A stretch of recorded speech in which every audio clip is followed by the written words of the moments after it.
The rain didn't warn anyone that night. It came all at once, heavy, violent, merciless. The kind of rain that turns roads into rivers and visibility into nothing. The kind of rain that makes even the most careful driver lose control in a fraction of a second. She never saw the truck coming. One moment she was driving, music low, hands steady on the wheel, mind somewhere far away, thinking about the meeting she had just left, the contract she'd almost signed, the life she was slowly, carefully building for herself. And then, nothing, just darkness. Her name was Claire Devereaux, 28 years old, an architect, sharp mind, independent spirit. The kind of woman who solved problems before they became problems, who planned everything, who left nothing to chance, until that night, until the rain.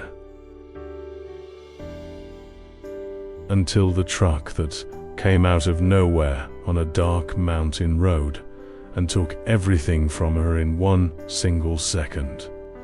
The car went off the road, down the slope, into the trees. And Claire Devereaux disappeared into the darkness as if she had never existed at all. He was not supposed to be there. That road, that night, that hour. Ethan Blackwell had taken that route on impulse, something he rarely did, because impulse was a luxury he had long ago decided he couldn't afford.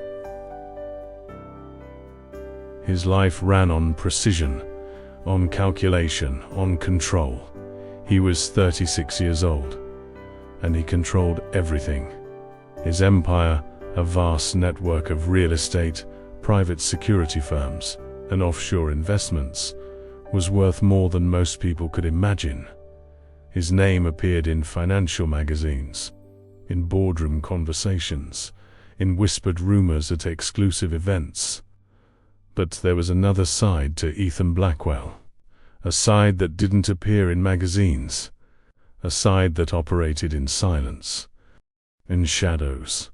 He'd been driving back from a meeting that officially didn't exist, with people whose names were never written down, in a location that appeared on no map. The rain had forced him to slow down, and that was when he saw it. The broken guardrail, the skid marks on the wet asphalt. He stopped the car, got out into the rain without hesitation, walked to the edge and looked down.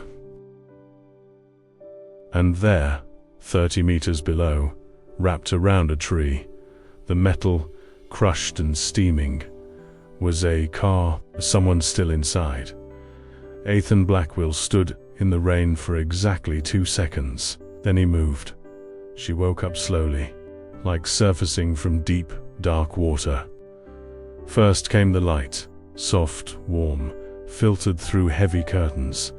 Then came the ceiling, high, white, unfamiliar.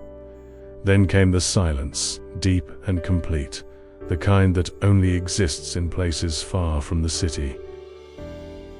And then came the fear. She didn't know where she was. She didn't know how she had gotten there. She didn't know what day it was. She didn't know what had happened. And then, with a cold, quiet terror that settled in her chest like a stone, she realized she didn't know who she was. She sat up slowly. The bed was enormous, white linen, impossibly soft. The room around her was large and elegant, dark wood furniture, tall windows, bookshelves lining one entire wall.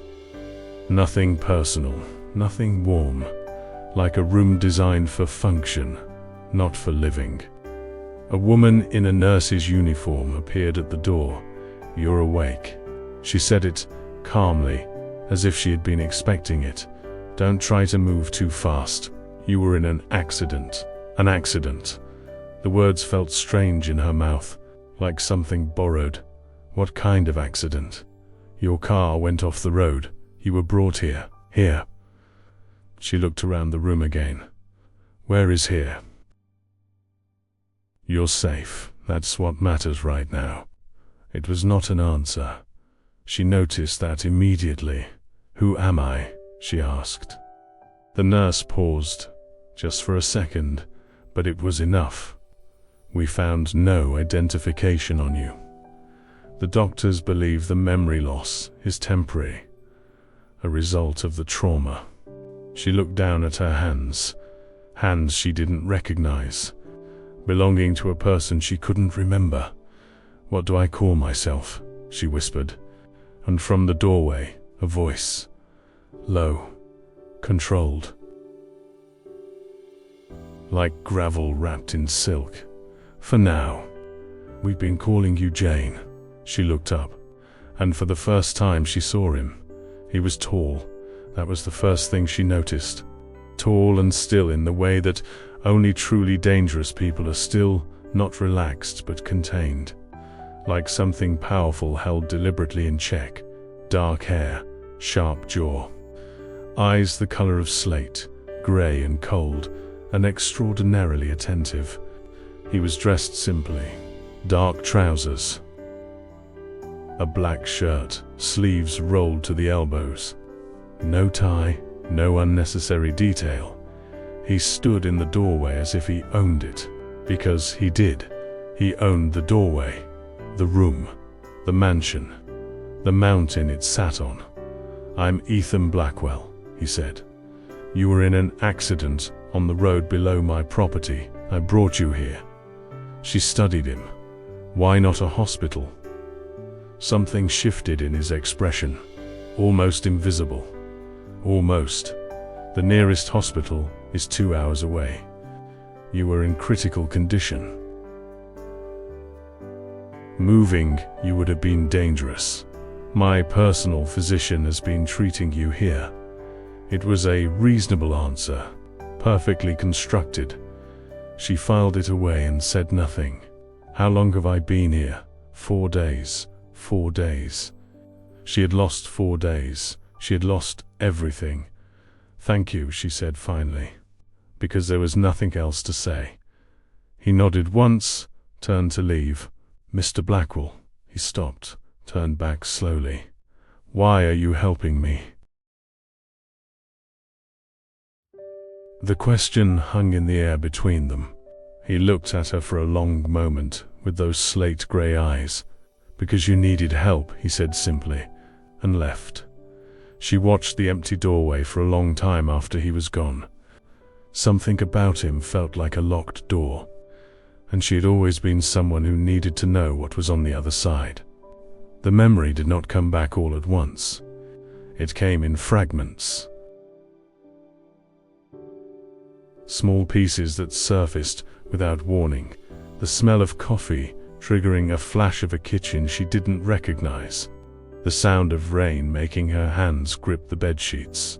A word, a color, a piece of music drifting through the mansion's corridors, pulling at something just out of reach. The doctors, Ethan's doctors, discreet and professional, and clearly accustomed to asking no unnecessary questions, told her this was normal. That traumatic amnesia often resolved itself gradually. That she should be patient. Patience had never come easily to her. She didn't know how she knew that, but she knew. She began to move through the mansion slowly, learning its geography, its rhythms. The staff, a small, efficient team who treated her with careful courtesy and revealed nothing, moved around her like water around a stone. The mansion itself was extraordinary, built into the side of a mountain, all glass and dark stone.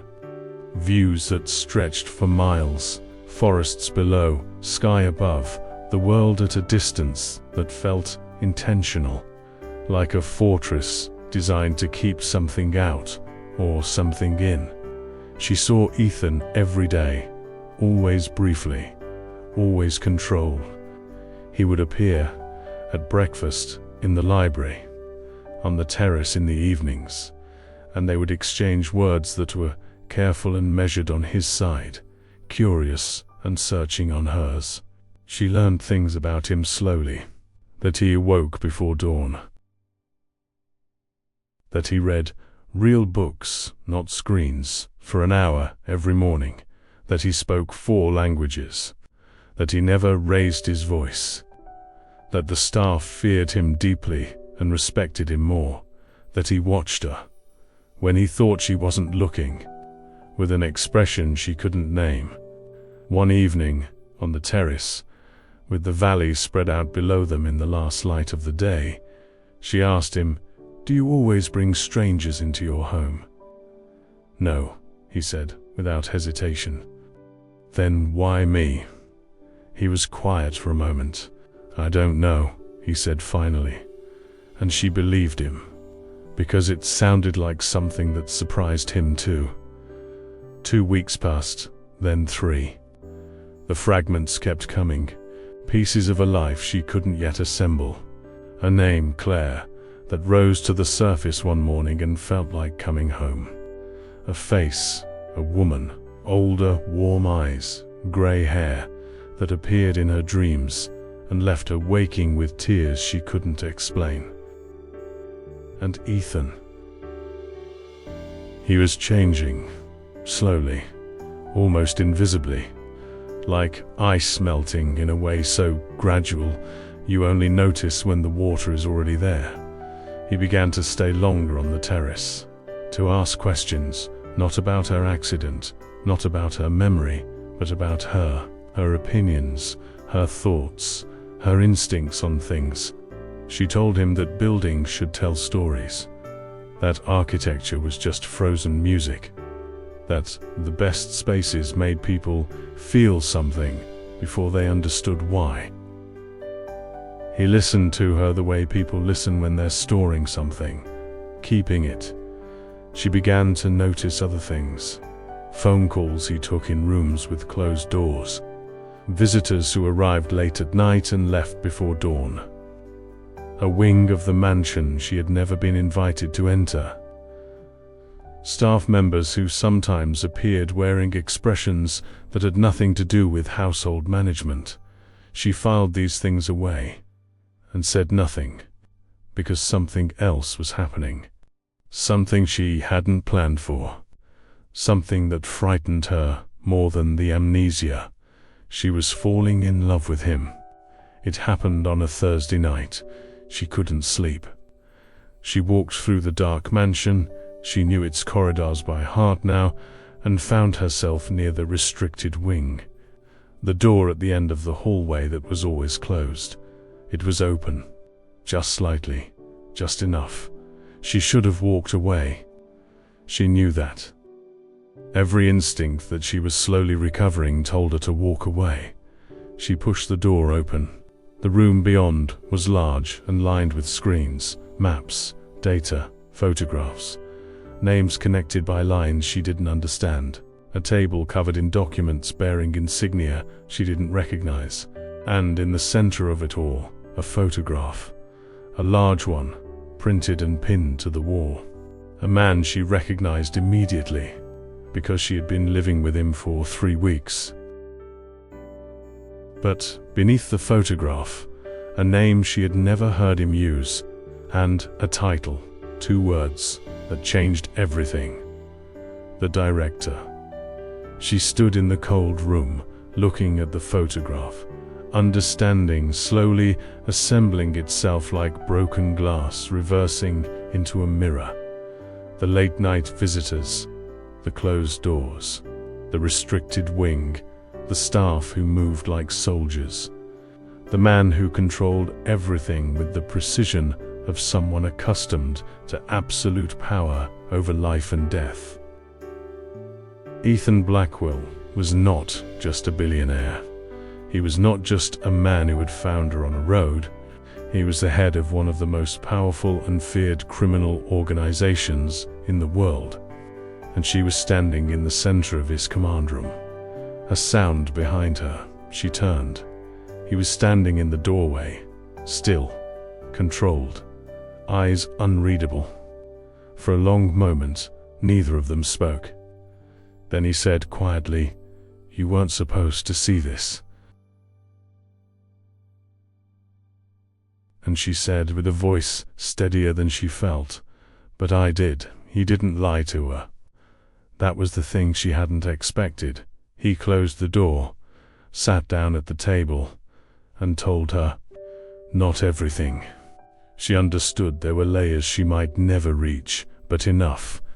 The organization he led had begun, years ago, in a world she was only beginning to understand, as something almost justified.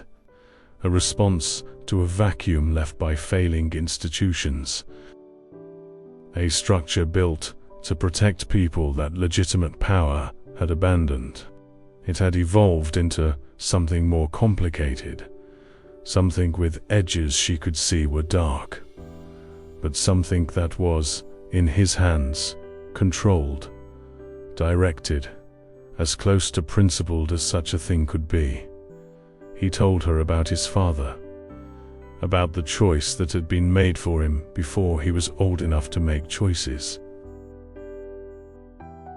about the life that had been constructed around him so gradually that by the time he understood its full shape, leaving was no longer a simple door, but a labyrinth.